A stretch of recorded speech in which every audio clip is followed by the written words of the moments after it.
Big ಬಾಸ್ಗೆ ಹೋಗಿ ಬಂದ ನಂತರ ಕೆಲವು ಲೈಫಲ್ಲಿ ಒಂದಿಷ್ಟು ಪಾಸಿಟಿವ್ ಚೇಂಜಸ್ ಆಗಿರುತ್ತೆ, ಇನ್ನೊಂದಿಷ್ಟು ಒಳ್ಳೊಳ್ಳೆ ಅವಕಾಶಕ್ಕೂ ಕಾಯ್ತಾ ಇರ್ತಾರೆ. ಒಂದಿಷ್ಟು ಸಿನಿಮಾಗಳಲ್ಲಿ ಕೂಡ ಬ್ಯುಸಿ ಆಗುವಂಥ ಸರ್ವೇ ಸಾಮಾನ್ಯವಾಗಿ ಕೇಳಿದ್ವಿ. ಸೊ ಅದೇ ರೀತಿ ಈಗ ದೀಪಿಕಾ ಅವರು ಕೂಡ ಒಂದು ಸಿನಿಮಾದಲ್ಲಿದ್ದಾರೆ. ಸೊ ಪಾರು ಸಿನಿಮಾದಲ್ಲಿದ್ದಾರೆ. ಸೊ ಆ ಸಿನಿಮಾದ ಬಗ್ಗೆ ಮಾತಾಡ್ಸೋಣ, ಜೊತೆಗೆ ಜರ್ನಿ ಹೆಂಗೆ ಚೇಂಜ್ ಆಗಿದೆ ಅನ್ನೋದ್ರ ಬಗ್ಗೆ ಮಾತಾಡ್ಸೋಣ.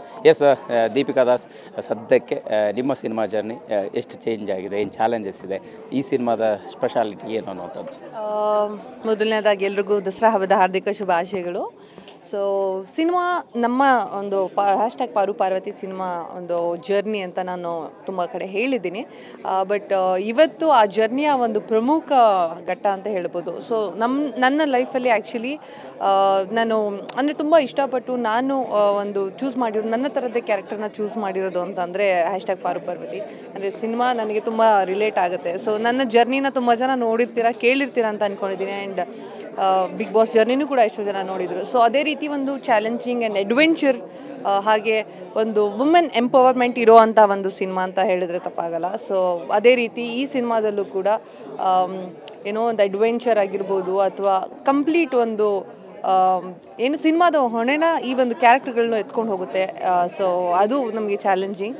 ಸೊ ಅದು ಯಾವ ರೀತಿ ಇಷ್ಟ ಆಗುತ್ತೆ ಜನಕ್ಕೆ, ಎಷ್ಟು ಇನ್ಸ್ಪೈರಿಂಗ್ ಆಗುತ್ತೆ ಆ್ಯಂಡ್ ಎಷ್ಟು ಮಟ್ಟಿಗೆ ಮೆಸೇಜ್ ಕೊಡುತ್ತೆ ಅನ್ನೋದನ್ನ ನೀವು ಸಿನಿಮಾ ನೋಡೇ ತಿಳ್ಕೊಳ್ಬೇಕು. ಕ್ಯಾಶುವಲ್ ಪ್ರತಿಯೊಬ್ಬರು ಲೈಫಲ್ಲಿ ಕೆಲವೊಂದು ಸಾರಿ ಹಾರ್ಡ್ ವರ್ಕನ್ನ ನಮ್ಮನ್ನು ಕೈ ಹಿಡಿಯುತ್ತೆ, ಕೆಲವು ಸಾರಿ ಅದೃಷ್ಟ ಕೈ ಹಿಡಿಯುತ್ತೆ. ದೀಪಿಕಾ ದಾಸ್ ಅವ್ರ ಲೈಫಲ್ಲಿ ಈಗ ಮಾತಾಡ್ತಾ ಇದ್ವಿ, ಜಸ್ಟ್ ನೀವು ಹೇಳ್ತಾ ಇದ್ರಿ ನಾನು ಲೆಫ್ಟ್ ಸೈಡಲ್ಲಿ ಇಲ್ಲ ಎಲ್ಲ ಒಂದಿಷ್ಟು ಇಂಥ ನಂಬಿಕೆಗಳ ಜೀವನದಲ್ಲಿ ಎಷ್ಟು ಸ್ಪೆಷಲ್ ಆಗಿರುತ್ತೆ. ಇದು ಆ್ಯಕ್ಚುಲಿ ನಾನು ತುಂಬ ಈ ಬಿಲೀಫ್ ಆ ಥರ ಎಲ್ಲ ನಂಬಲ್ಲ, ಅಂದರೆ ಮೂಢನಂಬಿಕೆಗಳನ್ನ ನಂಬಲ್ಲ, ಸೈನ್ಸ್ನ ನಂಬ್ತೀನಿ ತುಂಬ. ಸೊ ನಾನು ಲೆಫ್ಟ್ ಸೈಡಲ್ಲಿ ನಿಂತ್ಕೋತೀನಿ ಅಂತ ಹೇಳಿದ್ದು ಕಾರಣ ಲೈಕ್ ನನ್ನದೇ ಆದಂಥ ಒಂದು, ಅಂದರೆ ಕೆಲವು ಆ್ಯಂಗಲ್ ಇಷ್ಟ ಆಗುತ್ತೆ, ಆ ಆ್ಯಂಗಲಿಂದ ಚೆನ್ನಾಗಿ ಕಾಣಿಸ್ತಾರೆ ಅನ್ನೋದಿರುತ್ತೆ. ಸೊ ಸಿನಿಮಾ ಫೀಲ್ಡಲ್ಲಿ ಎಸ್ಪೆಷಲಿ ನಾನು ಫೋಕಸ್ ಮಾಡೋದು, ಅಥವಾ ನನ್ನ ಕ್ಯಾಮ್ರಾ ಪರ್ಸನ್ಸ್ ಆಗಲಿ, ಅವ್ರು ಹೇಳ್ತಾರೆ ಈ ಕಡೆ ಆ್ಯಂಗಲ್ ಚೆನ್ನಾಗಿ ಕಾಣಿಸ್ತೀರ, ಈ ಕಡೆ ಚೆನ್ನಾಗಿ ಕಾಣಿಸ್ತೀರ ಅಂತ. ಸೊ ಅದನ್ನು ಸ್ವಲ್ಪ ವರ್ಕೌಟ್ ಮಾಡಿ ಈ ಕಡೆ ಚೆನ್ನಾಗಿ ಕಾಣಿಸುತ್ತೆ ಅನ್ನೋದಕ್ಕೋಸ್ಕರ ಅಷ್ಟೇ. ಅದು ಪ್ರಶ್ನೆ ಜೊತೆಗೆ ಅದನ್ನು ಮುಂದುವರಿಸಿ ಮತ್ತೆ ಮಾತಾಡ್ತೀನಿ. ಅದೇ ಈಗ ಲೈಫಲ್ಲಿ ಸಹಜವಾಗಿ ಅಂದರೆ ಒಂದೊಂದು ಶೋಗೆ ಹೋಗಿ ಬಂದ ನಂತರ ನಮ್ಮ ಲೈಫಲ್ಲಿ ಏನು ಚೇಂಜಸ್ ಆಗಿಬಿಡುತ್ತೆ, ಒಂದೊಂದು ದೊಡ್ಡ ಸಕ್ಸಸ್ ಸಿಕ್ಬಿಡುತ್ತೆ. ನೀವು ಕೂಡ ಬಿಗ್ ಬಾಸ್ಗೆ ಹೋಗಿದ್ರಿ. ಸೊ ಈ ಬಿಗ್ ಬಾಸ್ ಹೋಗಿ ಬಂದ ನಂತರ ನಿಮ್ಮ ಲೈಫಲ್ಲಿ ಆಗಿರೋಂಥ ಚೇಂಜಸ್ ಏನಾಯಿತು, ಸೊ ಮುಂದೆ ಬಂದಂಥ ಚಾಲೆಂಜಸ್ ಹೇಗಿತ್ತು, ಇಲ್ಲಿ ತನಕದ ಜರ್ನಿ ಬಗ್ಗೆ ಮಾತಾಡೋದು? ಖಂಡಿತವಾಗ್ಲೂ ನನಗೆ ಬಿಗ್ ಬಾಸ್ ನಾನು ಯಾವಾಗಲೂ ಹೇಳ್ತೀನಿ, ನನ್ನ ಲೈಫಲ್ಲಿ ಆಗಿರೋಂಥ ಒಂದು ಬೆಸ್ಟ್ ಜರ್ನಿ.